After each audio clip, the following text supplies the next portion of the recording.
diel. Ja sa volám Ľubo Gregor a sedíme tu v Patagónii, v tomto perfektnom drevenom priestore. Ďakujeme Jarinovi, že nám poskytuje toto miesto a aj svoju techniku. Som tu s Aďom, ktorý opäť nahráva a bude strihať a stará sa o to, aby to všetko znelo normálne. A sedím tu dnes s Majom Celnekovičom. Ahoj, Majo. Nazdar. Bas-gitaristom a muzikantom hlohovským. Majo, doteraz ťa všetci spomínali, takže logicky som si ťa chcel zavolať čím skôr, aby si mi pomohol zmapovať našu hlohovskú hudobnú scénu. Zdá sa, že bez teba by to ani nemohlo byť.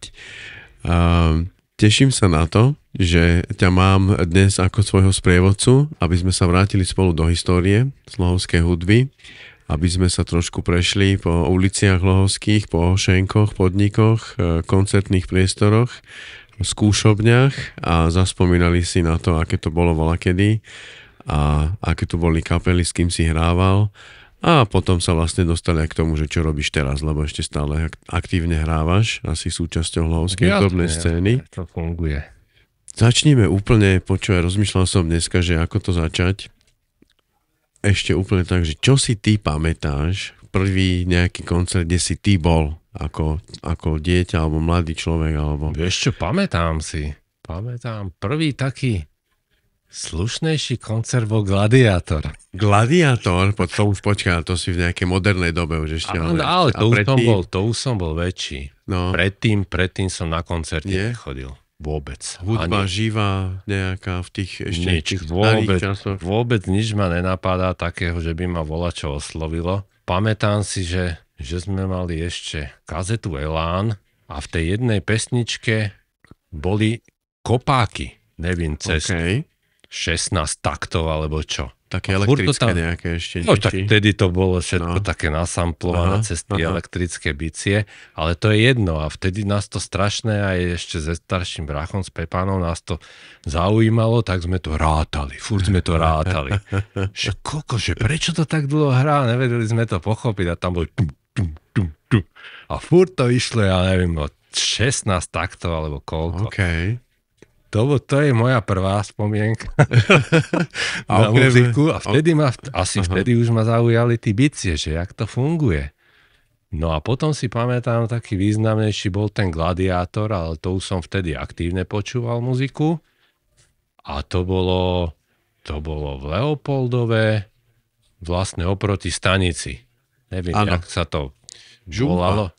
Žumpa to bolo až potom, sa mi zdá, ale ono to bolo normálne. To bol kultúrák. Kultúrny dom, áno. Asi vtedy ešte kultúrák, však to bolo tak na rozhraní, čo ja viem, jak komunisti padli, alebo ešte boli. To bolo tak volade, tak na tom pomedzi. Začiatkom 90. rokov niekedy. Tak, a to už asi bolo po revolúcii, Takže to si pamätám, že tam sme boli aj s Ľubom Šustom a neviem ešte s kým, to vtedy sme sa fičali pospolu a počúvali metalové veci a punkové veci, čo som vždycky šlohol kazety od Pepana, od brácha. Pepan tvoj starší brat, hej? Áno. Ten ti predstavil vlastne. Áno, Pepan bol, zdroj. Hej. Oni vtedy vlastne už hrávali z Night Snows. Jasné. Ale to budeš mať od Braňa Gala v inom podcaste. To Braňo mi už rozprával minule presne o tom. Takže to si on vyrieši sám. Ale tak u mňa bol hlavne Pepan zdroj tých nahrávok a oni už vtedy mali dobré punkové veci, aj metalové veci a kadečo a potom kopec veci sme si pozáňali medzi sebou. To už sa začali šerovať tie nahrávky a toto už bolo po revolúcii. To už fungovali. Voľné, starší si pamätajú burzy. Pri hale. Kde sme si chodili kupovať kazety. Jasné. TDK 90-100 korún. Na tú dobu to bola šupa. To je, keby si za 100 eur kúpil dneska že kazetu. To bol Mailand. To akože. No a potom neskôr vlastne otec kúpil dvojkazeták, taký slušnejší, že Samsung. Vtedy Samsung existoval už a to už sa dalo kopírovať, takže ľavá strana prehrávanie, pravá strana nahrávanie. Všetky tie kazety išli cez ona, tak som si robil už kópie automaticky. Aha. Takže zase som sa dostal ku kopec veciam a takto to fungovalo. No, že... Čím si začal? Čo teba zaujalo najprv? Aká hudba? Čo boli tvoje? Vieš čo, pamätám si The Exploited, to boli taký punkový nášľub. To áno. To vtedy fičalo. A pamätám si ešte Pixies. OK. Čož bolo zase také kľudnejšie. Melodické. A to sa mi veľmi ľúbilo. A to si pamätám, že to bola asi prvá vec, čo som sa snažil na gitare zahrať. To mám takú spomienku matnú. Že nejaká melódia od Pixies, čo tam oni mali, také vlastne jednoduché motívy. Áno. Tak to som sa snažil volať na gitare vychytať. Na nástroje teda tiež si mal od Pepana, hej? Že, vieš čo, nástroje... Prístup k nástrojom, ako si sa dostal prvýkrát? Ani nie. To boli všetko, jak to nazvať, to boli poklady vtedy. Nástroj bol poklad. Áno, hej. Takže to je zase iná spomienka, že pamätám si, že raz nemali Night Snows kde zložiť aparát. A skončil u nás v detskej izbe. Jasné. No a samozrejme, že to bolo akože volačo, že wow, čo to je? Aparát. Gitara. Tak som to normálne okúkal som, že jak sa to zapína, som si to zapol, ale to som sa nepriznal nikdy. Teraz to už je bezpečné určite. Teraz. Nič som nepokazil. Jasné. A vydávalo to zvuk a to bolo wow. Takže to si pamätám, ale potom to zmizlo a tým, že Pepan nebol ani gitarista, ani on hrával vtedy na saxofón s chalanmi, takže ja som mal doma akurát španielku jednu starú, na ktorej som sa snažil volačo vydolovať a nejak v tom čase sme dali vlastne s Chrisom, s Ľubom Šustom, že začneme robiť kapelu. Tak ja som hral na bicie, som začal hrať. Bubeník, ja som začínal ako bubeník a Chris hral gitaru vtedy a Palka sme zvanárili Ondriša na gitaru a Chris potom ako na solovej gitare hral basu, teda aspoň sa tak tváril. Lebo bas-gitaru sme vtedy nemali, nikto nemal.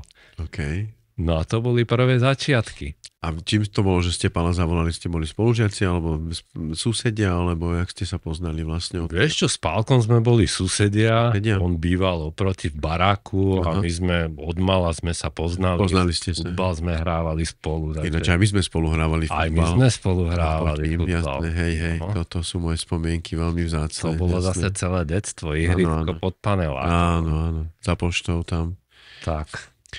Dobre, nevadí, vráťme sa k tej kapele s tým. Teda začali ste s Pálom, s Ľubom Šustom, kapelu. Aj ste mali nejaký názov, alebo to bolo len také, že poďme spolu niečo vyskúšať? Mali sme, že Beware of Agnosy. No už neviem, Bobor poznania, alebo nemožnosti poznania, či... To bolo ako... Počkaj. Beware of Agnosy. Beware, aha. Beware. Pozor. Hovorí na moju angličtinu. Jasné, nič, pohode. Beware. Beware, jasné. Akože vyvarovať sa. Áno, vyvarujte sa. Agnosy, neviem čo je. Agnosy, no neviem, či to je tá... To vtedy fičali také kadejaké. Jasné. Hej. Pneumony a agnosy a disharmony. Apostrofy. Áno, tým to bolo divnejšie, tým to bolo zaujímavejšie. A také tí kadejaké metalové, vieš, názvy. Beware of Agnosy. Čiže hrali ste takú tvrdšiu hudbu, predpokladám. Snažili sme sa, ale vtedy sme vôbec nevedeli, jak tí veci fungujú. Jasné. Akože že distortion, to bol úplne, že sci-fi výrobok, v ktorom sme nevedeli, kde ho zohnať. A počúvali sme vtedy ako tie kapely, napríklad pamätám si, že MOD som mal vtedy také novo nahraté, to boli taký hardcore z Ameriky. A tam boli tí gitary, že brutálne hutné. Jasné. A my sme na to, počúvali sme to s Chrisom a že ty vole, jak je toto možné? Jak to robia? Že čo to je? A my sme to zapli do tých našich rádií vtedy, bez toho boostera, stojíš, že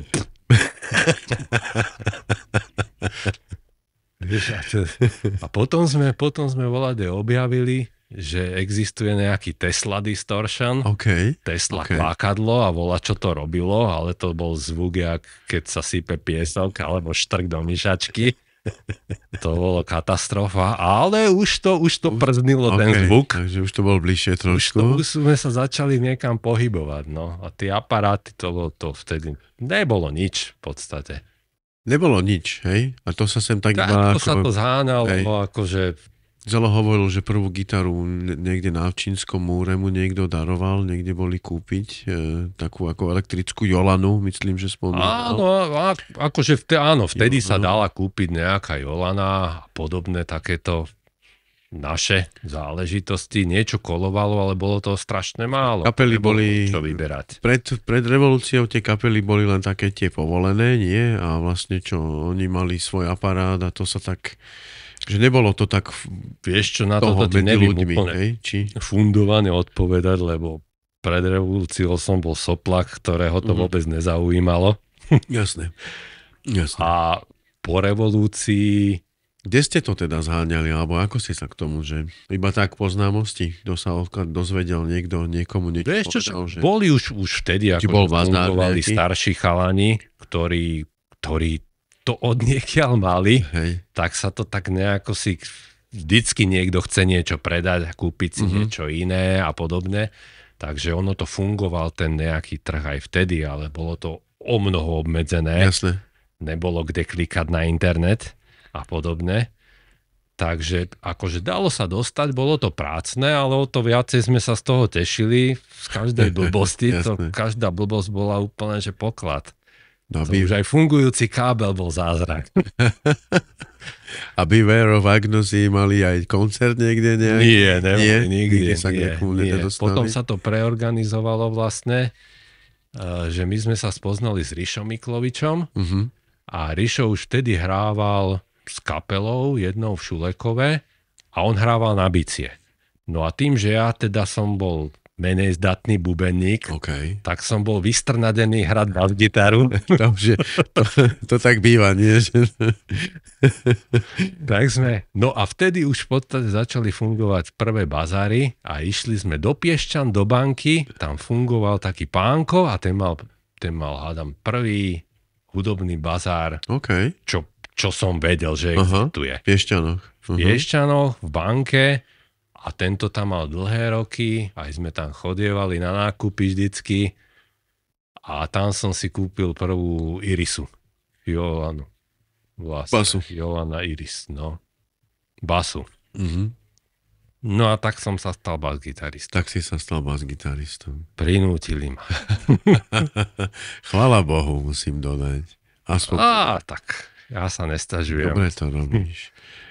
No a ja začal si trénovať a potom teda... No hrávali sme začala nová kapela, hej? Áno, vlastne začali sme hrávať s Rišom, to som bol ja na basu, Pálko hral gitaru, však štandard, ten sa moc neodchýlil od svojho pôvodného zamerania a Rišo hral bicie. No a takto sme si teda volačo vrzúkali nejaké nápady, ale to bolo... Ani neviem, či sme mali názov nejaký, možno nejaký, hej, ale... Mal dvojkopák, Ríšo? Tak to sa ešte opýtam. Lebo, človeče, ja som trochu prekvapený, ale zároveň aj tak ako... Neviem. Vola, čo si aj spomínam, že a on bol taký nabúchaný zase bubeník, Ríšo, nie? Rišo vtedy aj poctivo cvičil, aj bol šikovný, akože jemu to vtedy išlo, to ja som sa fakt nechytal, takže preto to bola jasná voľba. Pamätám si kedysi dávno, taká spomienka teraz sa mi len vyskočila, že v Axa klube dole v pivnici boli také bicie v takej zadnej miestnosti svojho času. Toto aj neviem, že ktorý rok môže byť. No to už muselo byť ale neskôr, lebo my sme chodili hrávať vlastne k Rišovi domov do pivnice. Na Pribinovej ulici. Na Pribinovej, presne tak. No, tam sme prežili nejakú dobu. Vždycky bol rachod, akože jeho rodičia klobúk dole, že to tolerovali, však to sme boli trúbky, pubertáci. Nejaké preberačky, alebo ste vymýšľali vlastné veci? Vlastne sme si vymýšľali väčšinou. Možno čo sme aj hrali preberačky, ale Ale nebol spev, takže to boli v podstate len melódie a Okay. snažili sme sa volať čo hrať. Ja Nejaké aranžmány z toho povedať. Také, áno, že poskladať z tých nápadov nejakú pesničku. Takže, ale primárne to bolo zamerané na to, že si budeme vymýšľať veci. Jasné. Že nie, že nejak kopírovať. Však vtedy sme ani nevedeli hrať, tak sme nevedeli ani skopírovať. Bolo jednoduchšie sa tváriť, že toto som vymyslel, než volať čo preberať. Jasné. Ale to ešte neboli tepláky. Tepláky prišli následne. To bolo vlastne, že Pálko sa odčlenil nejak v tej dobe a ja som zostal iba s Rišom a tak sme si občas len tak jamovali a neviem, či som aj ja nemal potom nejakú pauzu. Takú, že som ani nehral, neviem, pol roka alebo koľko. A odrazu len sa Pálo Ondriš objavil u mňa, zazvonil, otvoril som a Pálo, že či nechcem ísť hrať akože k nemu do kapely. Okay. Že má bubeníka, že hrajú v Petre a že potrebujú bas-gitaristu. Aspoň takto si na to spomínam. Aha. Tak som povedal, že OK. Že vyskúšame. Okay. A toto bolo v budke za Jožkovým domom v Petre. To sme ešte hrali na Povali, u Jozefa na dome. Na dome ešte. To ešte ani Buda neexistovala. Okay. To sme hrali v Podkrovi, to bol úplne že masaker. Aha. Ale nejak to fungovalo. No. A potom sme sa presťahovali, hrávali sme v takej miestnosti, kde štandardne robili zabíjačky. A hrali sme iba vtedy, keď nebola zabíjačka. No ale však tým, že sa tam nevykurovalo, tak cez zimu sa ani hrať nedalo. Jasné. Tam bola taká kosa, že si mrzol. To bolo brutálne. Tam sa to muselo aj ozývať fajnovo, nie? V takej zabíjačkovej miestnosti. Bolo to dosť drsné. No, akože bol to rachot vtedy. Hej. Neviem ani, či sme to mali vytlmené, ale skôr asi ani, že nie. To bol Bengal. No a potom ja ani neviem, jak to došlo k tomu, že Jozefovi rodičia, alebo Jojo nejak, skrátka objavila sa na dvore búda. Unimobunka vojenská. Tak sme sa do tej Unibonky presťahovali. Jasné. A odtedy už sme ju neopustili, no. Čo sa týka éry teplákov.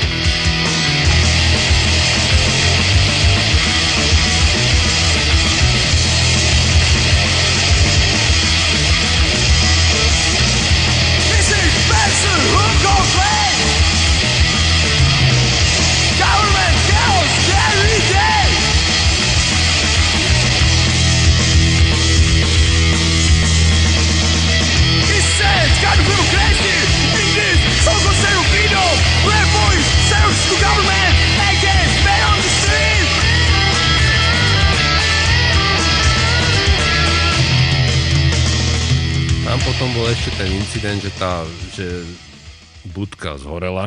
Áno.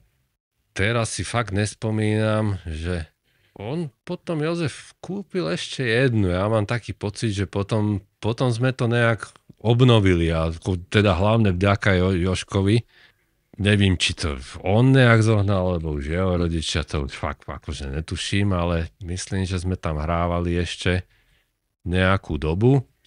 A potom my sme sa už s Pálkom aj čo sa týka muzikálneho smerovania rozišli. Pálko už vtedy začal viacej k tomu punku inklinovať. Hej. A už to vlastne z toho trash metalu, jak sme začínali, ten prvý album, tak každý jeden album už bol viacej taký punkovejší, by som to povedal. Okay. No. A tam už sme sa nejak názorovo aj posekali aj skrz iné veci. Tak vlastne Pálo ma vyhodil z teplákov. OK. Povedzme to tak, ako to je. No, akože však normálne. Takže vtedy som bol vyhozen. OK. Ale to už som paralelne hrával vtedy vlastne aj s Danom Kurekom. Sme mali takú kapelku hore nad Kauflandom. Je taká elektrorozvodňa. Áno, aha. Peco na Nitru, ak sa ide smerom ešte. Na Nitru, áno. Hneď, ak vylezeš na ten kopec, tak je tam taká odbočka doprava a tam je veľká trafostanica. Áno. No a tam býval Peter Toráč. No aj s ním sme hrávali, aj s Danom Morovičom, to sme mali takú preberačkovú, Andrej Kurek tam hral na basu a to sme hrali Beatles a také. Aha, tam hral čo, keď Andrej hral na basu? Bicie. Bicie? To ma chlapci zavolali, že nemajú bubeníka zase. Ja tak jasne. počujem kade, kde už roky. Takže kto potrebuje, tak dojde. A... Koho zavolajú, Maja? No áno, hej, často to tak býva, že kto, tak Selnek, no. Takže tam som sa chvíľku obšmietal, tak tam to bolo fajn, to boli preberačky, chalani vedeli, čo hrať, ja som sa vždycky nejak pripojil, popri tom sme pili víno a dobre bolo. Potom sa to preorientovalo, že bola vlastne, sme sa dali dokopy zase naspäť s Rišom Miklovičom. Rišo hral bicie ešte vtedy, ešte sa tomu venoval a spravili sme takú hardkorovú kapelu. Tam hral Dano Kurek na gitaru, Cibo mladší, Braňo batu, ja som hral gitaru a to je všetko vlastne. No a Peco nám tam dovolil vlastne tam hrávať, že sme to tam využívali. Tak to bola jedna taká paralelná kapela ešte popri tom, jak som končil v Teplákoch a vtedy už som vlastne hrával aj s Harmony.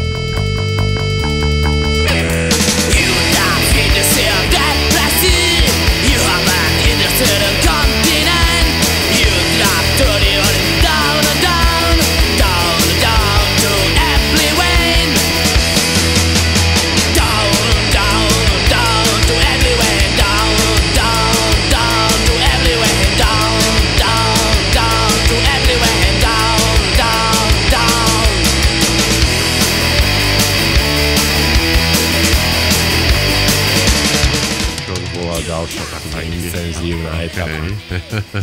Rýchla, intenzívna. A jak to rýchlo začalo, tak to rýchlo skončilo. To boli divoké 90. roky. Áno, vtedy už začal ten prúdiť kadejaký materiál, čož zo pár ľudí úplne, že nezvládlo. A hovorím, ako rýchlo to začalo, tak rýchlo to aj skončilo. No a v Harmonii som búchal tiež. Tam si tiež búchal. A tam ma zlanárili ako bubeníka. Tam hral vlastne, Pingo hral na gitaru, Roland Gnip, Dlhan, Tomáš Dávidek hral basu, Ivan Jančička ten spieval a nemali vtedy bubeníka, tak ja už neviem ani kto, Ivan ma tam dotiahol, alebo Brmbo. Že pozrieť, že tuto taká kapela, akože a oni mali vlastnú tvorbu. Jak hrad, tak poď sa pozrieť, čo robá. To bola vlastná tvorba, hej? Oni to bolo svoje vlastné veci. Tvorba, hej. A Harmony, to si pamätám, aj taký koncert možno, že z Pánskej záhrady, z toho bufetu. Neviem, či si nepamätám Ivana spievať tam. Ešte keď to bolo v tom čase, ešte keď tam bol ten bufet, ale ja som bol mladý, ako som mladší asi o 4 roky. Je to možné, že aj tam sme hrali. Ja už si pamätám vtedy. Kde boli také miesta ešte, čo ste hrávali, kde ste mali koncert? No my sme mali skúšobnú. Harmony už koncertoval, to už bol taká koncert, aj Tepláky, nie? Koncertovali. Tepláky už koncertovali, hej. Ako s Teplákmi sme hrávali, už aj občas nejaký festival. A vtedy dokonca na Miery bývali koncerty. Na Miery, áno. Na Miery sme raz hrali koncert a odrazu len prišlo také info, že nejaká česká hardkorová kapela kočuje na nejakom dodávke a že či by si mohli zahrať. Tak normálne chalani došli, vybavili si veci a my sme tam mali už koncert akože taký, že dohodnutý, že tam budeme hrať a odrazu tam hrali aj oni a bola to teda trupa. Wow, dobre. Lebo hoši hrali dobre, na tí pomery, že na tú dobu dobre mastili. A to bolo vtedy také, čo som sa dopočul, že na Miery vonku čakali ľudia, že sa nevedeli dostať dnu, takže tam bola totálne plnka. OK, to som nikdy nepočul toto. Takže bola aj takáto storka, no akože vtedy to bolo vzácne. A ešte kde boli koncerty? V Empírku sa vtedy sa asi nekoncertovalo v Empírku, že? Nie. Pre nás, akože to nie. Moc nobl, to by tam koncert robil.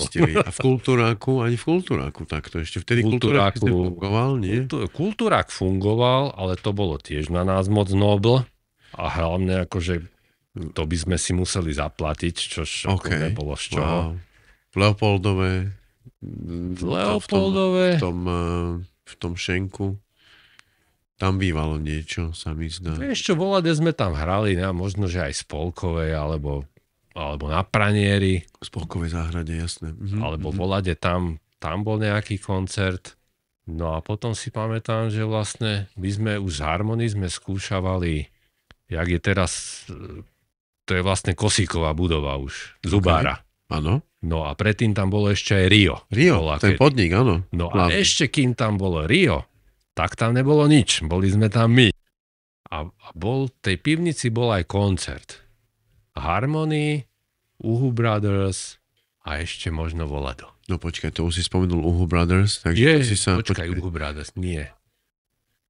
Tepláky. Sorry, to už predbieham. Čiže to sa pohybujeme ešte od Teplákov cez Harmonii. Áno. A už sa dostávame k Uhu Brothers teraz nejakým spôsobom, že...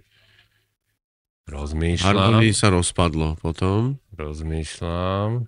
Prepočítavam. Počítavaj.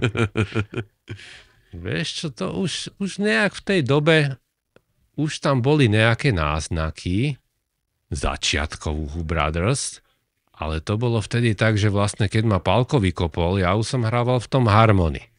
Ale tým, že som tam hrával bicie, čož mi nestačilo, tak som ešte dával dokopy zase normálne kapelu, kde by som hral basu. Jasné. No a vtedy sme sa dali dokopy s Martinom Gavorníkom, ktorý bol aj teda možno ešte stále je veľmi dobrý gitarista. Už som ho dávno nestretol. A vtedy sme vlastne začali my dvaja hrávať a potom ako skončilo na komplet Tepláky, tak sme zlanárili zase Joška na bicie. OK.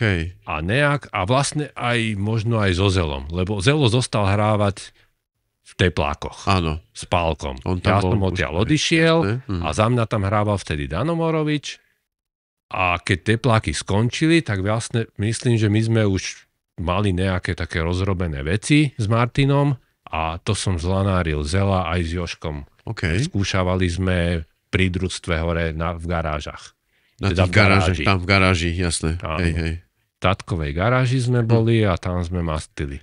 OK. A toto už bolo základ Uhu Brothers. To bol základ Uhu Brothers.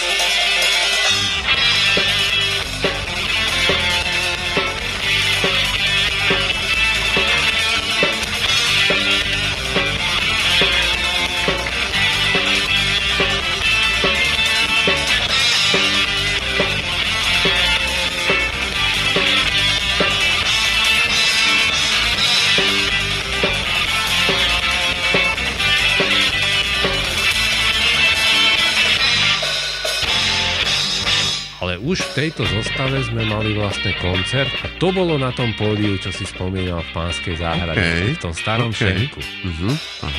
A ešte niekto, viacerí sme tam hrali, neviem či aj... Áno, tam bolo viacej kapel ten večer, hej, určite.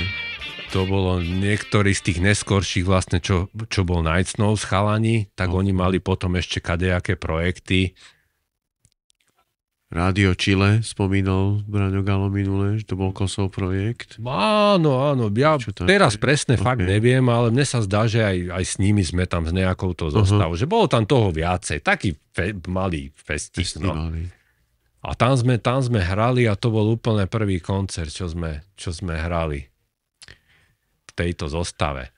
No a počase Martin odišiel a my sme zostali vlastne iba takto v trojke. Že ja, Zelo a Joško. A Uhu Brothers, to kde vzniklo ten názov? Uhu Brothers to je podľa toho Lepidla? Alebo teda podľa toho... Aj. Áno?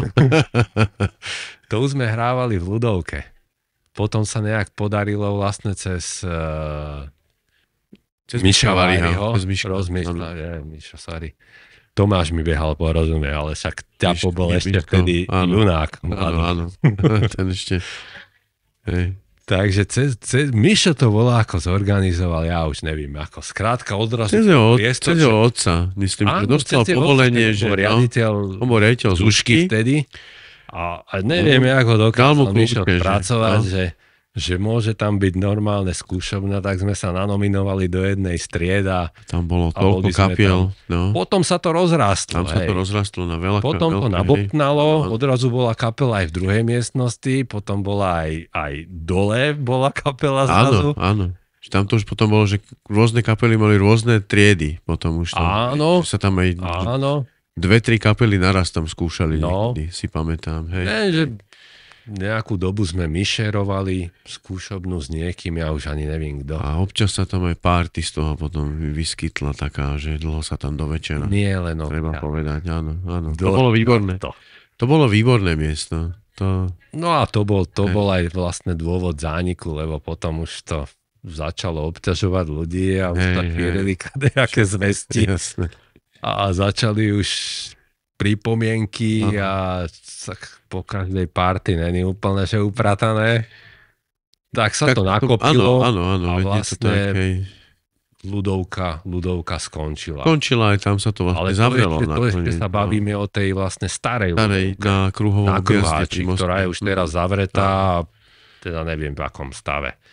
Ale vtedy to bolo ešte funkčné, normálne sa tam fičalo, učilo sa.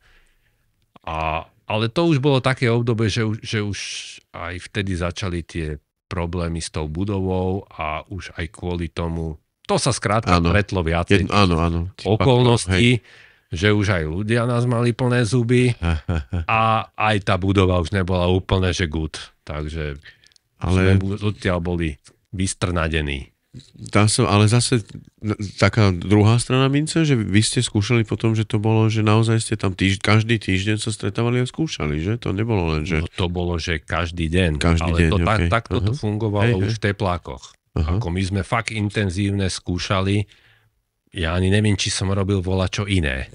Okrem toho, že sme vždycky po škole som hodil kabelu do kúta, sadol som na bicykel, naložil som, vyzdvihol som palka a išli sme k Jožkovi hrať. Wow. A to bolo fakt skoro každý deň, si trúfam povedať. Akože to bol náš, vtedy sme tak fungovali.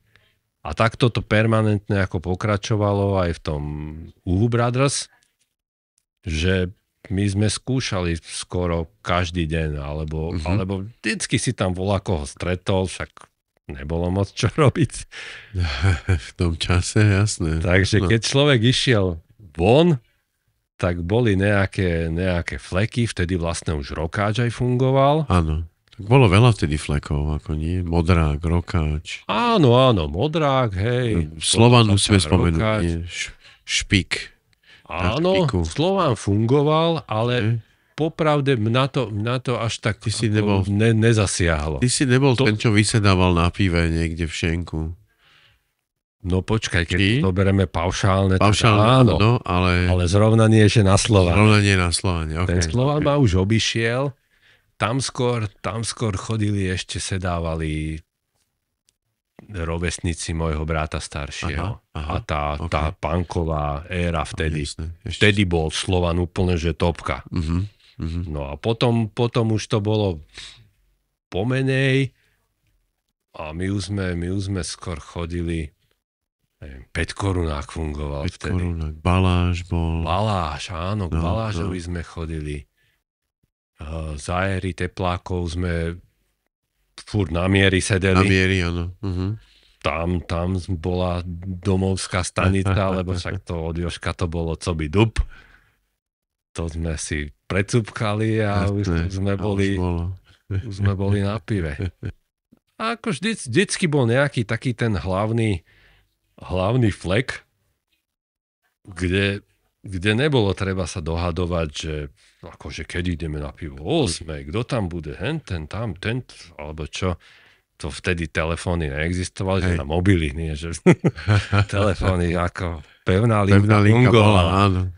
Neboli sme až... Ale nebolo sa treba dohadovať. Si proste išiel von jasné, a vedel si, kam máš ísť. Áno, že vtedy sa chodilo, ja neviem, k Balážovi. Hej. Tak skrátka išiel som večer k Balážovi a to sa nemohlo stať, že by tam volado nedošiel. Áno. Väčšinou došli všetci. Väčšinou to tak dopadlo. Hej. Partia. No a už to išlo. Ale ešte mi povedz o tom názve Uhu Brothers, že kde to teda... Áno, to už sme zase odbočili k šenkom. Uhu Brothers vzniklo, keď sme išli raz zo skúšky aj so Zelom a na ulici parkovala dodávka. Aha. A myslím, že to bola dodávka tedy takého obchodu, čo už, neviem, teraz Panda si to bude. OK, Panda, čo mali papierníctvo kedysi na rohu. Až tak ešte stále je to, nie? Sú inde teraz, ale áno, kedysi to bolo veľké papierníctvo. Myslím, že oni boli jedni z takých prvých, čo to... A oni mali takú veľkú reklamu na tých zadných dverách a na jednom krídle mali, že Uhu, a na druhom krídle mali veľké Brothers. Čo bolo, že zase nejaké tlačiarne alebo niečo také bol Brother. Oni robia kadečo. Jasné. No a hovorím, že pozeraj na to, že to je aký perfektný názov, že budeme sa volať Uhu Brothers. A ja som vtedy dosť fičal už aj, akože ľúbilo sa mi funky a vtedy a tie volakedajšie tie kapely, oni veľmi toto používali. Že Brothers. Johnson Brothers a Doobie Brothers. Ja neviem čo, všetci boli Brothers a Sisters a neviem, Family. A mne sa toto ľúbilo. A toto úplne mi zapasovalo, že my budeme Uhu Brothers. Výborné. A Zelo, že dobre. A bolo vybavené. A Uhu Brothers to bola tiež vlastná tvorba, ale to bolo skôr také funky, jazzové, presné, rýchle, našlapané. Bolo to všetko možné dokopy. Vtedy sme dosť fičali na takom jazz rocku, Frank Zappa. OK, áno. Podobné zmeny, komplikácie. Áno. Tým väčšia komplikácia, tým väčšia zábava. Väčší vtip. Aj keď sme to nechápali, že čo to presne je, ale vedeli sme to napočúvať, vedeli sme to dokonca niektoré veci aj zahrať, okopírovať a aj vymysleť v určitom, ako do určitého levelu. Tak nikdy sme neboli nejakí high educated jazzmeni alebo neviem čo. Jasné. Takže čo sme si vymysleli, tak to sme hrali. No a bolo to také kadejaké. No. Veľa pasáží, veľa zmien, nebol spev, tak sme iba hrali. Ale ja si to pamätám, že to bolo vždy o level vyššie. Keď ste niekde boli na nejakom koncerte s viacerými kapelami a začalo hrať Uhu Brothers, tak mi proste padla sánka. Ďakujem. A sedel som tam jak prikovaný, že wow. Aj zvuk niekde inde. Proste to bolo tam počuť a tak mali ste to nacvičené podľa toho, čo hovoríš? Nacvičené to bolo naozaj dobré. Aj ten vplyv toho, že vedeli ste, čo... My sme to hrali, že non-stop. Furt sme hrali. A ono sa toho aj relatívne dosť spravilo, však neviem. Sú nejaké albumy, hej? Sú, ja bych to typol tak na 3. 3. Áno, myslím, že aj Zelo tak hovoril, že 3 alebo 4, tuším, spomínal. Pamätám si, že dokonca my sme spravili 2 nahrávky za rok. Wow. Jednu na jar a druhú na jesen. Dobre. Zelo bol hlavný nosič nápadov. Hej.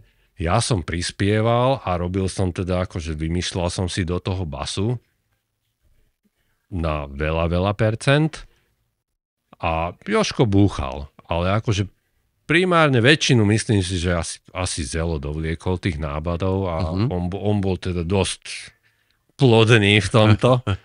Takže naozaj sa podarilo nahrať aj 2 albumy za rok, si pamätám, že to boli. A dokopy sme mohli hrať tak 3-4 roky. To sa mi zdá byť hrozne málo. Teraz málo? Tak nad tým zamyslím, ale je to možné. Počkaj, pozerám sa tuto. Kedyže? 98, 2001. No, nebude to veľa rokov. OK, zaujímavé. Zaujímavé. Mám spomienky, nejaké koncerty, možno, neviem, či aj v Empírku nie, alebo taký koncert Rozmýšľam. V nejakom takom priestore, či kultúrnom dome, alebo v Empírku možno jeden bol, ale neviem, či to... No prevažne sme hrávali v Rokáči. Rokáč vtedy fungoval už vlastne existuje tá nahrávka, Majo, veď spomeňme aj toto, že na YouTube je nahrávka, ktorá sa dá nájsť, Uhu Brothers z Rokáča a stojí za to, pozrieť si, lebo to je celý koncert nahratý. No je to sú tam všetci, skoro. Chcel som povedať jeden z mála, ale je to jediný. Je to jediný koncert. Jediný video záznam, myslím si, že Uhu Brothers, ako sme hrali. Nevidel som iné. Stojí za to. Nájsť to na YouTube. Je to tam zachované. Áno, za toto vďačíme Joškovi Sochorovi. To musím spomenúť. To bol vtedajší náš veľký podporovateľ a kamarát. Teda kamarát je stále. Áno. Ale vtedy aj zohnal, vlastne on doviedol klávesáka jedného z Bratislavy, ktorý s nami chvíľku hral. Na tom koncerte dokonca aj je. Bolo vtedy, to sme mali takú úplne, že nechcem povedať, že top zostavu, ale top, čo sa týka počtu členov. Že nás bolo vtedy veľa. On tam hral na klávesi, Braňo Galo vtedy flautu tam hral. Tam je, áno. No.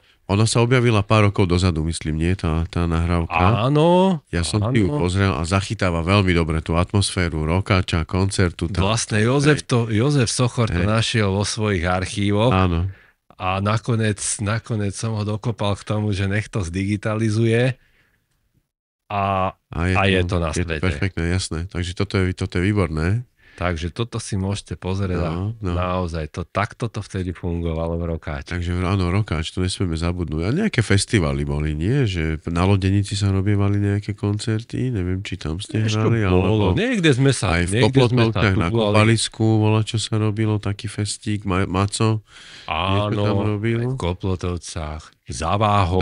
Boli dokonca, neviem, či aj 2 ročníky takého festivalu. Laco robil na opačný koniec Lohovca dole, jak je pod Bojničkami, pod Dvorníkmi, niekde tam raz bol taký festival, neviem, či si pamätáš. Neviem. Toto ináč, vidíš, tiež ma to len tak akože napadlo, uvidíme, že čo to je. To si pamätám.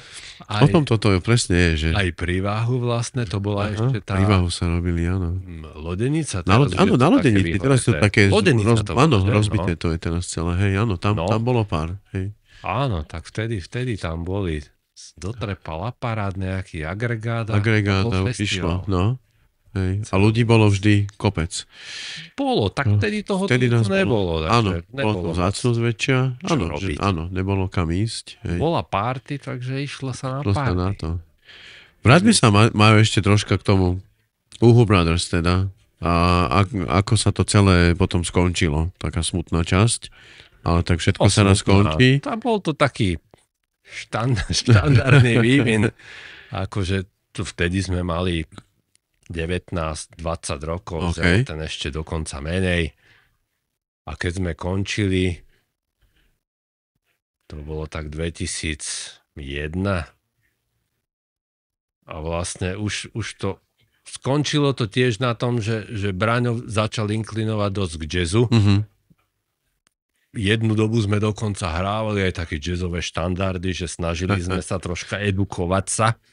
Braňovi to išlo najlepšie, nám už toľko nie. A bolo to dosť trápenie. A ja som už nechcel nejak akože touto cestou nejak pokračovať, akože ja som vždycky, mne sa ľúbil ten rock a akože takýto ten basic toho. To, že sú tam prvky funky a jazzu, to je super. Ale asi je to tak, že ja som v podstate ten rocker. Jasné. Keď sa to tak zoberie v tom základe. Takže nejaké štandardné melódie a potom do toho občas nejaká komplikácia. Jasné. Aby to nebola nuda. To áno. Ale že hrávať primárne akože jazz, to už je vyšší level a na to som sa nechytal. Už. No a vtedy vlastne už som sa spoznal so svojou bývalou manželkou teraz už. A tak nejak postupne som sa presťahoval do Trnavy a zase už tie možnosti toho hrania, už nebolo toľko času na tie skúšky a pomaličky to tak akože sa to zrušilo. Aj ľudovku zavreli vtedy vlastne, už teda nás ukopli, nebolo ani moc kde skúšať. A zase zišlo sa viacej takýchto faktorov. Áno. Takže tak prirodzene to zakapalo. OK. Alebo prirodzene sme to ukončili. Jasné. Tak by som to skôr. Čiže skončila sa kapitola. Áno, skončila sa éra Uhu Brothers, každý sme si išli po svojom. Ja som sa vtedy presťahoval do Trnavy a tam som si našiel lokálnu kapelu Trnavskú a vlastne začal som hrávať s Trnavčanmi. Tam som hrával v bluesovej kapele. Vtedy sme sa volali Blues House.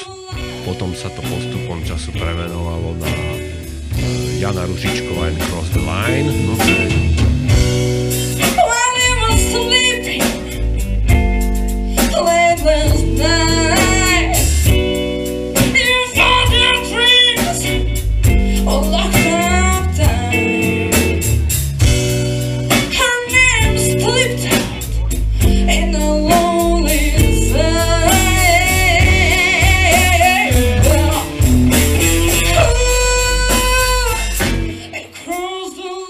Potom ešte bola jedna taká éra, sme s Mirom Gažin sme hrávali tiež Trnavčan, gitarista, spevák. Mali sme taký, že TT Band. To už sme dokonca chodili hrávať sem, do Patagónie. V tom období už Patagónia fungovala a bývali tu dobré akcošky. Tu boli vždy dobré akcošky, jasné. A vtedy to tu fičalo a chodili sme sem tak raz za mesiac. Tak možno troška menej, dobre, raz za 2 mesiace, ale že hrávali sme tu v tom období a vtedy sme vlastne hrávali s touto kapelou preberačky, také, že všetko možné, od Claptona, bluesové veci, rockové veci, ZZ Top a kadečo. A takže bolo to také počúvateľné, bola to zábava, akože ľudia chodili, malo to aj návštevnosť, aj ohlas, že boli to zaujímavé akcošky. Takže. No a to bolo vlastne takéto trnavské obdobie a potom som sa rozviedol a vrátil som sa do Lhovca. A ešte nejaký čas predtým vlastne táto éra tých trnavských kapiel skončila a ja rozmýšľam, jak to presne bolo. Ja som sa pýtal niekoho, že či nevie o nejakej kapele, alebo som videl nejaký info, že niekto hľadá. To by možno skorej Ondrej vedel zase túto históriu lepšie. Bude musieť Ondreja ten raz dotiahnuť. Áno, Ondrej odporúčam ako ďalšieho kandidáta. Ten sa tiež premotal kadečím za tie roky. Áno. No a skrátka, nejak sme sa tak dali dokopy. Vtedy chalani skúšavali ešte v Drotenke. Pri stanici, alebo pri trati. Tam z druhej strany, jak je tá ubytovňa, hej? Áno, ubytovňa tam už bola už vtedy, áno, máš pravdu.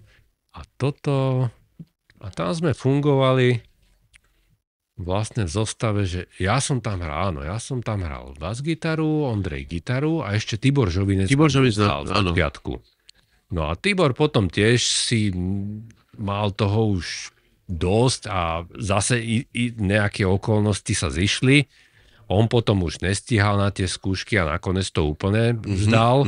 A my sme tak už vtedy sme občas som zavolal Jožkovi, že Jozef, nemáš čas, dojdi si zahrať, Tibor nemôžeš, tak čo tam budeme my dvaja matiť? Jasné. Akože dojdi si zabúchať. No a nakoniec Jožko ostal. No. Sme ho ukecali na dlhodobú spoluprácu, ktorá trvá už 13 rokov. 13 rokov. A kapela sa volá Už sa to rysuje.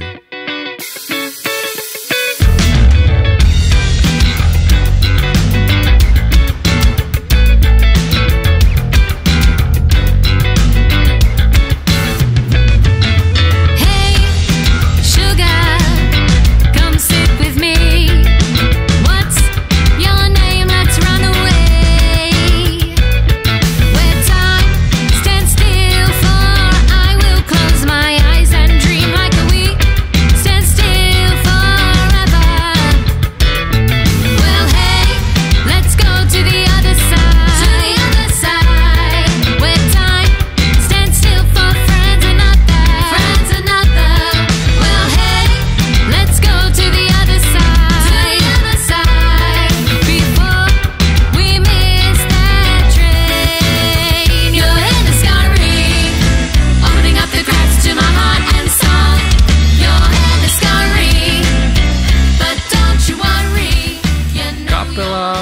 najprv dlho nevolala nejako, to tak býva.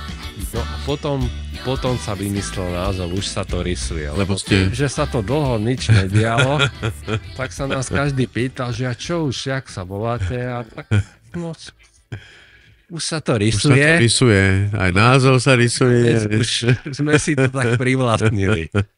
Akože bola to najprv taká... Taký vtípek to bol, hej? Vtípek, presne. Hej, bol to vtípek.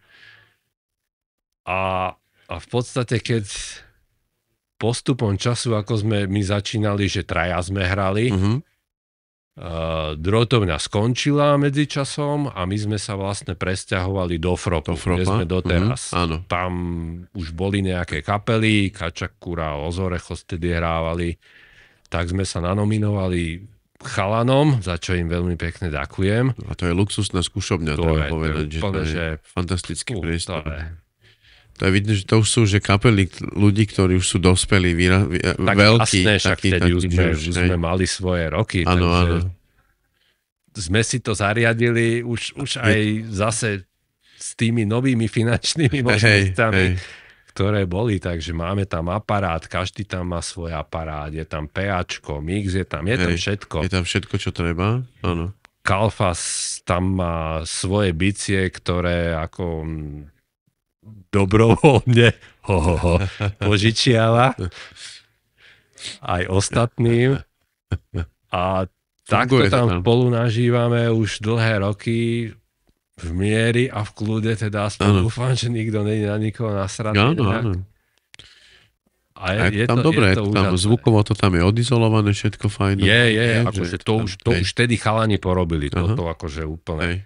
A neviem, či ešte predtým tam nehrával volakto. Ale to ti zase bude musieť povedať nejaký iný možno pamätník. Kalfas, keď ho sem raz párom volov dotiahnem. To bude obrovská skúška sily. A vytrvalosti. Ale verím, že sa to podarí. Hej, no, to je spomienok, habadej. Určite studnica. Zážitkova spomienok. Takže túto históriu on pozná lepšie, lebo oni tam vlastne začali fungovať po niekom. Ale už neviem po kom. No a dali to do veľmi dobrého stavu, odhlučnené, záves tam je úplne, že parádny, z divadla nejakého taký. Áno, taký ťažký, hej. Takže čo sa týka akustiky, je to super, ale to už som povedal toľko superlatív na skúšobnú, že každý to bude chcieť vidieť. Áno, nechoďte tam. A prísť. Budeme musieť spraviť nejaký verejný koncert asi. No a teda už sa to rysuje, bola dlhé roky tiež inštrumentálna kapela. Tam ste sa vlastne vrátili s Jožkom k takým tým Uhu Brothers svojím spôsobom základom, ale je to... Áno. Ale je tam ten Ondrejov zase vplyv hudobný dosť silný v tom, nie? Lebo ako vlastne tvorí, už sa to rysuje, alebo kde tie prvé skladby vznikali? No je to kombinácia zase poskladajú sa nápady. Akože není to tak, že by niekto spravil nejakú pesničku a že toto je hrať. Jasné. No, takže počas tých hraní, napríklad už vtedy, keď som tam prišiel, tak chalani mali rozrobené nejaké nápady. A boli to také útržky, že kúsok z toho a na tom sme začínali. Že oni mi to zahrali, ja som sa nad tým zamyslel, do niečoho som našiel nejakú basu, alebo teda som si spravil, čo som tak akože rearanžoval, nejak som to poupracoval, aby to dávalo zmysel, poskladal som, tak akože hrajme toto za týmto a potom hráme toto. Jasné. A takto nejak postupne, ako sa to poskladalo, Ondrej čo došiel a takto v podstate to funguje dodnes. Že tie nápady postupne vlastne tým hraním na skúškach sa skladajú a takto sme vtedy fungovali v trojici. No a potom ale v roku 2018 konkrétne sa presťahoval pán Gregor naspäť. To som ja. Oproti sediaci a prišiel aj s manželkou Lisou. A Lisa zakotvila u nás a odvtedy s nami hrávala. Ja si to pamätám. Ona totiž to spievala ešte predtým, keď sme tu boli raz na Vianoce a bol open mic v Empírku. Áno, máš pravdu, hej. Ona tam si pripravila nejakú pesničku, tam zaspievala. A ja som sem prišiel v tom 2018 a samozrejme bol som tu mesiac ako taký slamenný vdovec a som tu lietal kade tade. Áno, a ty si prišiel v predstihu, no. V skúšobni jeden večer si pamätám sa pozrieť, že jak vám to ide dobre. A tam sme to nahodili nejako, že tam sa to spomenul, že príde Lisa, či nechcete vyskúšať s ňou áno, presne spievať, alebo to bolo. Že, no, hej. že dobre. A ona vlastne prišla a behom týždňa už išla, myslím, k vám na skúšku. No to už bolo dohodnuté. No, to bolo dohodnuté, že hneď, ak príde... Dohodnutá svadba. No. No ja sa z toho veľmi teším, lebo viem, že to niečo... Podobne, lebo tá... Celá tá, aj nie len, že vizáž kapely tým, že je frontman v podstate akože speváčka žena, to už zase inak to vyzerá. Ale aj ten štýl kapely sa zase troška posunul tým, že je tam ten spev, nemusíme mi toľko vymýšľať tých pasáží a veci, ako zaujať a nemusíme byť také komplikované. Áno. A vieš sa sústrediť na iné veci podstatné a zároveň dávaš priestor niekomu inému, aby mohol ten svoj part spraviť tak, ako si predstavuje. Tak zase sa to posunulo niekde inde. Ešte sa posunulo. No a Lisa je native speaker, takže tam ten level angličtiny už není tá naša hadlanina. Jasné. Anglicko-slovenská. Ale čo sa mi páči, že aj veľa skladieb pôvodných ste vlastne iba doplnili k ním texty. Áno, to sa divím, že jak sa z tohto... Že ako sa z tých našich pôvodných masteníc dali spraviť, pesničky. Ktoré mne osobne, neviem, či to je tým, že to počúvam tak veľa doma, ale mne to príde, že to sú rádiové veci. Že to kľudne by mohlo hrať v rádiu, že by som to počúval kľudne, keď idem autom. V nejakom určite áno. No ale tak odpravujme hneď aj váš nový album, lebo to je novinka, ktorá je koľko horúca, ešte len nejaký mesiac alebo... Áno. Už sa to rysuje? Rysovalo sa to dlho, lebo času je málo na takéto aktivity a robili sme si to veľmi svojpomocne. Ale dali ste si za tom aj záležať zase, nie? Treba povedať, že... Bol to dlhý proces. Bol to dlhý proces. Ja dúfam, že teda s dobrým výsledkom a je to teda na svete. Je to na svete? Dá sa to vypočuť. Na Spotify, na YouTube. Všade, kde som to nastavil. Všade, kde sa dá. Takže kdekoľvek si zadáte, už sa to rysuje. Not Naviet, áno. Áno, album sa volá Not Naviet. A je tam koľko? 8 pesničiek je tam. 8 pesničiek sme to nakoniec ustálili aj v rámci finančných možností, lebo financovali sme si to čisto iba sami. A aj keď sme si veľa tých vecí vlastne ponahrávali, že ja som ponahrával, skúšobni sme nahrávali, doma som basu nahral, tak mastrovalo sa to v štúdiu, aj mixovalo sa to v štúdiu v Trnave. Milan Tekeli to robil, Studio J, takže nejaké financie tam skrátka išli. Jasné, a skončilo to na tých 8 pesničkách. To sú všetko originál? Ktoré sú naše autorské. Áno, naše autorské. Mali sme ešte jednu preberačku, ktorá je taká populárna, UFO, ale nakoniec sme sa rozhodli to tam nedávať aj neviem, kvôli autorským právam. Zbytočne to komplikovať. Áno, tak nejak. Nakoniec sme to zhodnotili, že budeme sa držať tých svojich 8 kúskov, ktoré sme natočili v základe a tam to aj zostane. Jasné. Odporúčam.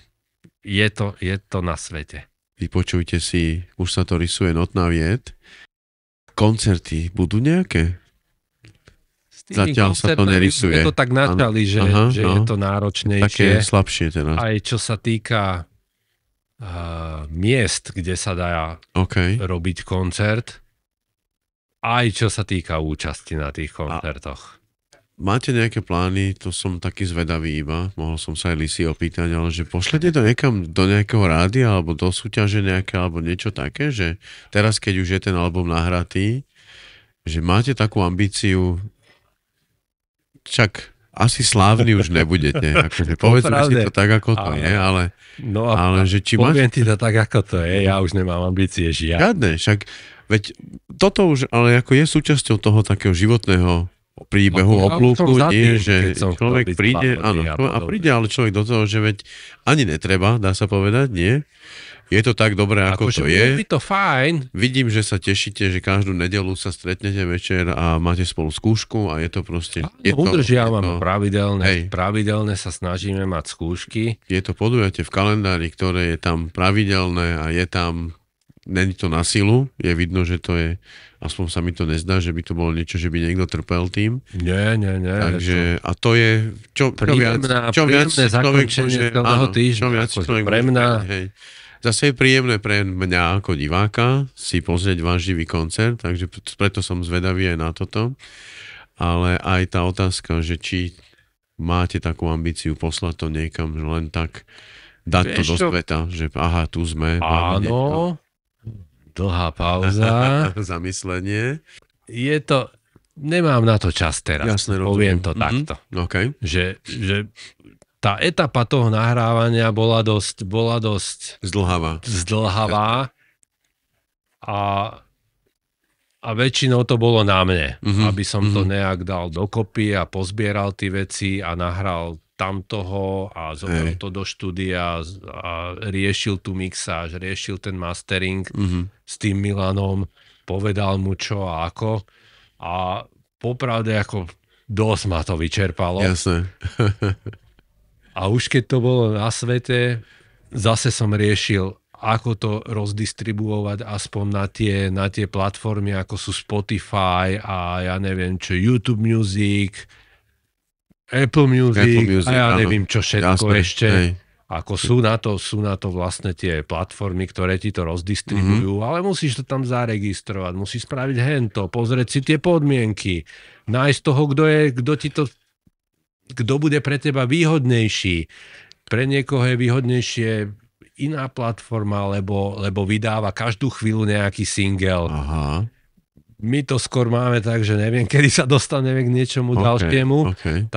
Takže aj tento proces bol, že pozrieť sa, kto čo ponúka, zaregistrovať, tam toto. Takže aj to zabralo dosť času a na to rádio už jak si aktuálne nevydal. Jasné, Ale sú nejaké plány, takže mám nejakých pár tipov, ktoré som získal hlavne tým, že ja hrám ešte v trnavskej kapele aktuálne. OK, no veď aj toto ešte som chcel spomenúť, že ty nehráš len v jednej kapele. Tak ty si vždy hral o viac než jednej kapele. Môžeme aj premostiť, jasné, určite k tomu. No, ale môžeme dokončiť, áno, túto myšlienku. Že hrám aj v trnavskej kapele, s ktorou sme tiež vydali aktuálne single. No a tam sú chalanie takí aktívnejší. OK. A boli sme už v 2 rádiách napríklad na Pokec a frontman Gréme bol ešte niekde v Topolčiarskom rádiu. Takže teraz ešte nejakú dobu budem mať iné priority, ale potom by som sa chcel pozrieť aj na toto a vlastne využiť tie kontakty, ktoré on má a že by som tým ľuďom tiež poslal nahrávky. A aj keď neskôr by sme to nejak tak odpromovali. A dôležitá vec je ešte, alebo teda je dobré mať nejaký videoklip. To je ešte veľký challenge. Taký vizuál, jasné. Áno, lebo tak teraz je doba Facebooková. Je to, áno, vizuálna doba je. Instagramov a podobne. A tam, keď zavesíš len tú YouTubeovú pesničku a je tam 3 minúty jedna fotka, tak je to také dosť je to ľahké tupé. Áno, rozumiem. No, takže to už dneska nikoho moc nezaujíma. Môžeš tam robiť ja neviem čo, ale ako s tým klipom by to zase malo úplne iný rozmer. Jasné. No a to je zase proces, ktorom sa ja osobne nevyznám, takže tam sú potom otázky, že zohnať niekoho, učiť sa to. Áno, peniaze zase. Vymysleť, áno. No. Potom, že zohnať, zaplatiť, alebo ukecať. Je tu veľký priestor zároveň aj ako si to spraviť sám, len tam je potom ten časový faktor. Jasné. Že kto sa toho ujme a tak. Už to je zase tá druhá strana mince, že kedy sme mali kopec času, ale nemali sme peniaze. A tá technika bola úplne mizerná, však máme koncert nahratý na VHS kazetu ešte. To je paradox života. No a teraz, keď už je tá technika úplne, že v inej dimenzii, vieš sa natočiť na telefón v kvalite, ktorej sme nechyrovali. Môžeš byť producentom. Presne, zostrihá si to úplne vo free programe v počítači. Už zase není na to toľko toho času a tej energie. Už máš iné povinnosti, máš prácu, máš rodinu a ešte kadečo. A ďalšie kapely. Áno, v mojom prípade ďalšie kapely. Ktorým sa teda tiež venovať. Spomenul si Cave Dive, to je Graham Mark v Trnave. Zatiaľ ešte len takto krajové. Nepovedal som názov. Okay. Takže pekne si to uviedol. Áno. Trnavská kapela, s ktorou aktuálne hrávam, sa volá Cave Dive.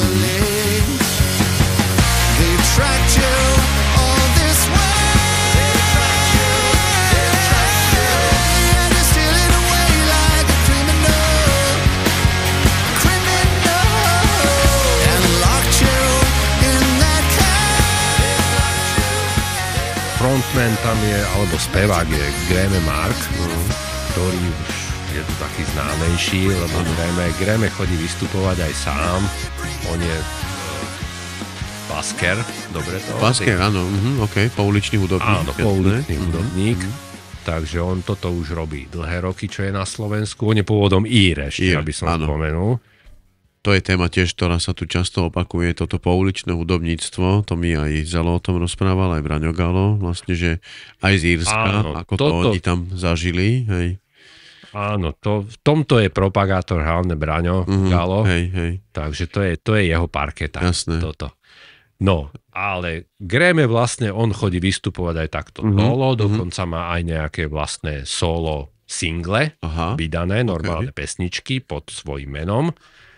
A pred touto kapelou oni mali Graham Mark and Natives, bola kapela, a tá kapela sa postupne rozpadla a postupne zase vznikla táto formácia, kde mňa oslovili až dodatočne, keď zháňali basgitaristu. Okay. Takže ja som sa dostal už do podstate existujúcej kapely. Takže tuto som není zakladajúci člen a nie nič takého. Dokonca chalani už vtedy, keď som sa pridal, mali 3 pesničky, ako taký single, mini single, alebo ako to nazvať, ktoré tiež sa dajú nájsť na Spotify. Keď si dáte Cave Dive, tak sú tam vlastne 3 piesne, ktoré chalani robili ešte bezo mňa. A teraz tam pribudol najnovší single Dig In, ktorý už sme nahrávali spolu v aktuálnej zostave. A to je aký štýl, keby si to mal nejako zaškatulkovať? Je to taký... On spieva trošku tak, jak Robert Plant. On má ten hlas taký vyšší, on teda zvláda tie vyššie polohy. Ale je to taký šťavnatý blues rock, by som to tak nazval. A občas možno tak šmrncnutý grungeom, ale... To ja tieto škatulky nejak nerád. Ale áno, nejak tým ľuďom musíš plus mínus povedať. No. Priblížiť. Keď nepovieš nič, budú si mysleť, že je to írske country, kde my tancujeme do toho, alebo podobne. Niekde v pube.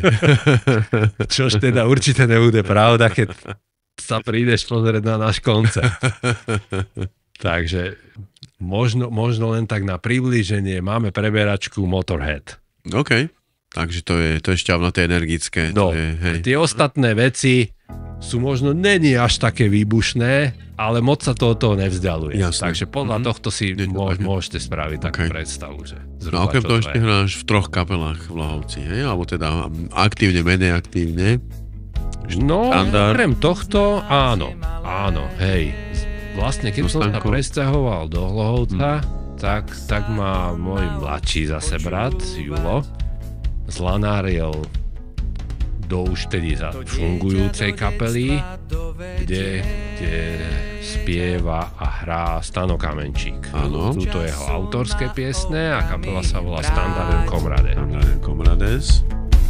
Veď nechceš byť len pasažierom, ktorý sedí vo vlaku v dlani s jednosmerným lístkom na stanicu kdejakú. Život nie je zrýchlený film na celuloidovom páse, ako pohľad z okna rýchlika, v ktorom celý svet ti uniká. Tak už sa netrápim a všetko bude jasné tomu, kto svoj pohľad upriami na svet detskými očami. A tam už som bol zase povolaný, lebo nebolo kto.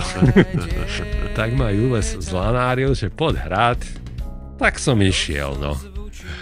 Je to zase iný štýl muziky, je to skôr taký folk rock. Folk, okej. Okay, Folk. Také veselé. Taký svižnejší. Akože je tam veľmi dobrá zostava muzikantov, ktorí potom rotujú aj v iných formáciách, kde som sa tiež potom uzomátnil. Začali rotovať oni a potom už som rotoval s nimi. Takže v podstate rovnaká formácia je základom aj kapely Hlboká pličina a takisto aj Dano Geregen Antiband.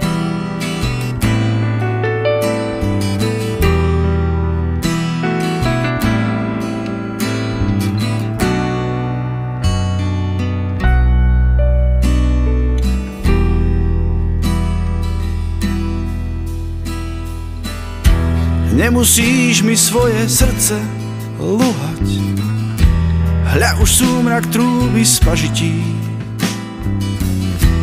Ako dúha zájdeš, ako dúha, keď sa mojich chlebov nasítiš. Nemusíš, veď nezlorečím, žena, nerúham sa v hrubej nevôli. Nepadám ti prosiac na kolená, prebolí. No čože prebolí? Vychladlatá, krutá, žhavosť skrytá, zlé iskry mŕtve vo mne sú, že jak stáda cestu na kopytách cudzie ústa mi ťa roznesú. Čo je zase autorský projekt Dana Gerega, ktorý si piesne píše a hrá na španielku, elektroakustiku teda. No a to sú vlastne 3 ostatné kapely. Asi keby si nerobil hudbu, tak by si mal strašne veľa času asi, že? Čomu by si sa venoval? To nevieš, to ma nikdy nenapadlo. Akože to ma len dneska taká otázka napadla, keď som sa pripravoval, že budeme spolu sedieť, lebo viem, že ty tomu venuješ musíš tomu venovať obrovské množstvo času. Áno. Ale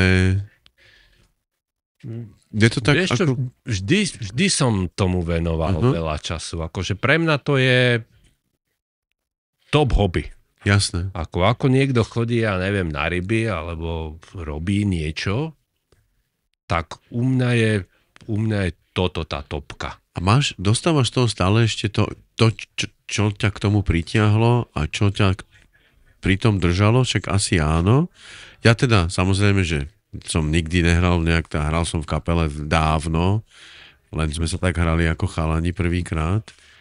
Ale viem, že keď niekedy občas vymýšľam s chalanmi v skúšobni, že ten pocit toho, keď si s niekým hrám, tá komunikácia neverbálna cez tú hudbu, alebo aj takéto súzdenie, tá energia z toho, to je môj zážitok. Ale že čo vlastne, čo ty tam v tom nachádzaš, alebo čo teba v tom drží? Alebo, no presne si to vystihol. Áno? Ako na to ku podivu stále baví. Ja to milujem, ten baví ma na tom to, že sa niečo tvorí. Aktuálne všetky tie kapely, v ktorých hrávam, robia autorské veci. Takže tam si pri zrode celého toho procesu a máš možnosť si tam aj spraviť akože svoju linku alebo aj prispäť nejakým nápadom, ako to dať dokopy, čo tam hrať, nehrať to takto rýchlo, akože to je super proces, to je výroba. Hej. Kreatívna výroba niečoho, čo nakoniec povedzme, že máš možnosť odprezentovať na koncerte, ak sa ti podarí. Áno. Čo je ďalšia rovina alebo to toho. nebodaj aj nahráš, to je úplne že iný level. To je, ten album, ktorý sme vlastne spravili z USA to rysuje, to je jak decko tvoje vlastne. Áno. Že robíš na tom x rokov, vymýšľaš ty pesničky, potom to nahrávaš nejakú dobu, nakoniec to nejak dáš, polepíš to dokopy a je z toho niečo. Hej. To je ako super, no. Je to úžasný pocit. A hranie ako také mňa stále baví a baví ma aj hlavne preto, alebo teda ja mám z toho iný benefit, aby som to trocha otočil. Áno. Že ja som lenivý hrať doma sám a trénovať. Okay. Takže ja všetky tie kapely mám ako trenažér. Kde som nútený prísť a 2 hodiny alebo koľko hrať. Jasné. A zároveň... Doma, ja som hádam v živote nehral dlhšie než pol hodinu. Okay. Aj to som možno prehnal. V tomto ja som veľmi, že lenivý. Není si motivovaný dostatočne. Áno, ja doma presne. Pekne si to povedal. Doma sám sa nenamotivujem toľko, ako keď už tam mám niečo za tým, že som dohodnutý s ľuďmi, vtedy treba niekde prísť, treba si prípadne niečo pozrieť, niečo si nachystať, vtedy viem tomu venovať čas, alebo že to tiež zahrať na nejakú prípravu alebo čokoľvek. Ale už tým, že je za tým nejaká zodpovednosť, tak toto je pre mňa dosť veľký taký hnací motor. Ale je to tam aj ten kontakt s tými ľuďmi, nie? Že hráš to s tými ľuďmi. To je ten veľký benefit. Ešte ďalší, ktorý je popri tom. Hej. Ale preto aj ja mám tých kapel vždycky viacej, že ma to nutí vymýšľať aj iné veci, že nerobíš stále ten jeden žáner, povedzme. Áno, rozumiem. Lebo tá kapela, aj keď napríklad už sa to rysuje, hráme kadečo, je to tiež ťažko zaškatulkovať, ale je tam nejaký taký, povedzme, že základ. Hej, že je tam ten rokový základ nejaký a do toho občas je nejaká funky figúra, keď ma napadne, že to má. A občas tam je, ja neviem, volač z volačkého iného štýlu, občas to je klasika, taký rockec. Ale zase v tej druhej kapele zase si nútený vymýšľať niečo iné. No a toto je pre mňa veľký tiež bonus, že ťa to núti byť kreatívny. Ale není si v tom iba v jednom nejakom smere zaseknutý.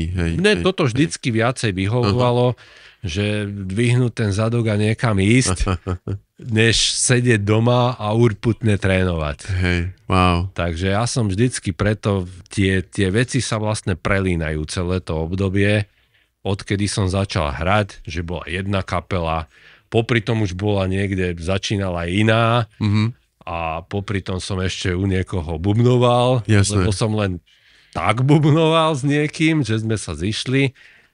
Presne takto aj fungujeme, napríklad chodíme si zahrať s Pálkom Ondrišom a so Žabákom. OK. Máme takú zostavičku. Takú hobby kapelu, hej? Hobby kapelu, keď už máme tú krásnu skúšobnú, tak aby bola troška využitá, tak máme ešte takú hobby kapelu a tam to nikto neví, čo budeme hrať. Okay. To je čisto, že niečo začne a tam ja hrám na bicie, Pálko gitaru, Žabák tam hrá basu a potom, keď už ich to nebaví, tak rotujeme. Dobre. Takže a toto je ale taká zábava. Áno. Majo, myslím si, že by sme sa mali ešte stretnúť niekedy v budúcnosti a vrátiť sa, navštíviť znova tieto veci. Vyspovedám ďalšie osoby. Ďalšie desiatky hudobníkov. Áno. A rozšírim si obzory a už aj zo skúsenosti viem, že často najlepšie spomienky prídu až potom, keď vypneme mikrofóny. Áno, to je pravda. Hej. Ale verím tomu, že sa ešte nám podarí sa niekedy takto stretnúť a vrátiť sa k týmto veciam.